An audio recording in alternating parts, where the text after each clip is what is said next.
The only thing wrong with this market is what you see on this chart. At first glance, everything looks great. Market hitting new highs, the green line on top, which is blended EPS, looking 6 months forward, 6 months backward, is up and to the right. What could be better? Drift on down to the bottom of the page. That's earnings yield and free cash flow yield, two of my favorite valuation tools. The good news is that earnings are rising. The bad news is that it's just not fast enough. As long as stock prices are rising faster than earnings per share, earnings yield, which is just the PE ratio upside down, and free cash flow yield will continue to fall. And the rubber band continues to stretch. All you need is a trigger, and in a couple of days, we may get just that. The Fed's annual trek to Jackson Hole is this week, and on Friday, Fed Chairman Jay Powell gives what is likely his last Jackson Hole speech. It could easily act as a wet blanket for a market that's been on fire. The battle between price momentum and valuation math rages on. This isn't fear of missing out, it's fear of waking up to a market that's turned. Welcome to the Money Runner. I'm David Nelson.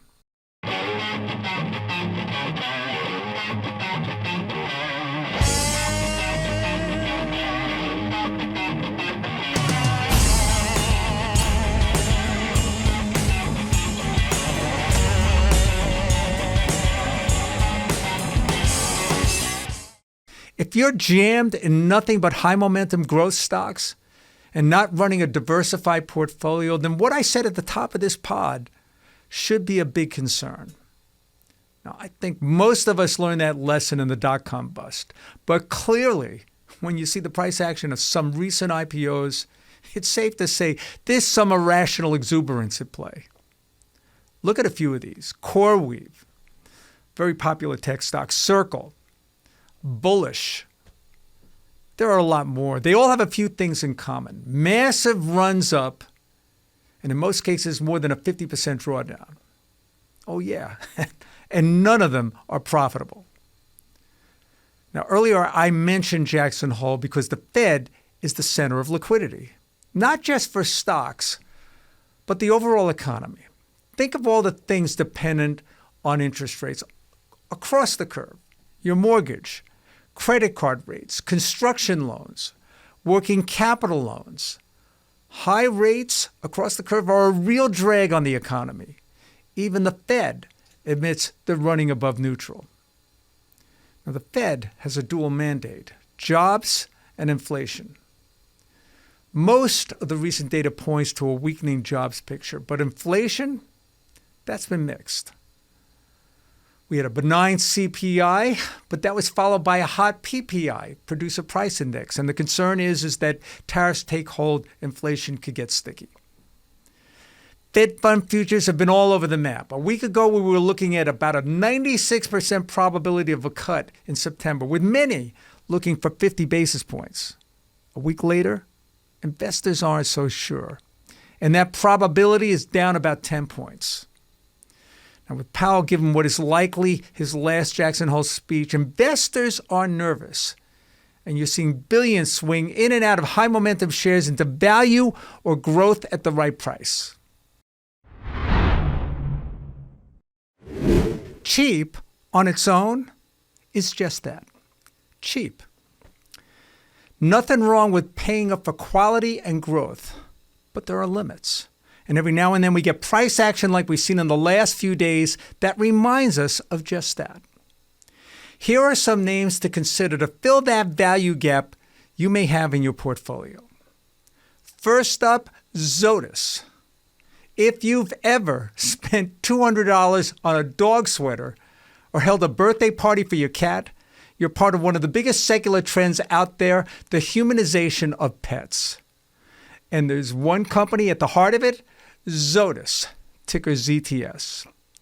They just posted a strong quarter, EPS beat, revenue up 8% organically, and they raised full-year guidance. The Simparica Trio flea tick and heartworm combo grew 20%, and the dermatology business continues to deliver. Now, this is a company with pricing power, global reach, and a pipeline that's still expanding. The one drag, Librela. Their osteoarthritis drug is facing adoption headwinds due to safety chatter online. Now, management is tackling this head-on with education on how to best use this drug. I think the expectations are already reset. And at 20 times forward earnings, Zoetis trades well below its historical average. And the story, I think, is still intact. For long-term investors, this is a category leader in a secular growth market. The mouse. You gotta love the mouse. We didn't just discover Disney yesterday. It's been a core name in the Alpha Select portfolio for a while. But in a market where valuation is starting to matter again, it fits even better today. The numbers tell the story. Last quarter, Disney beat expectations, raised full-year guidance, DTC direct-to-consumer turned profitable, ESPN's streaming play is coming, and yes, the parks are still printing cash. Is everything perfect? No. Linear networks are still in decline, domestic park attendance was flat, but per capita spend is rising, and Disney just signed an NFL deal to bolster ESPN's DTC strategy. Bottom line, I want companies in Alpha Select that generate real cash, have durable IP, and are finally being re-rated by a market waking up to fundamentals. Disney checks all three. All right, that's it for this week.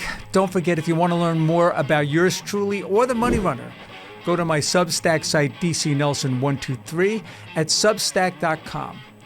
I'm David Nelson, and this is the Money Runner.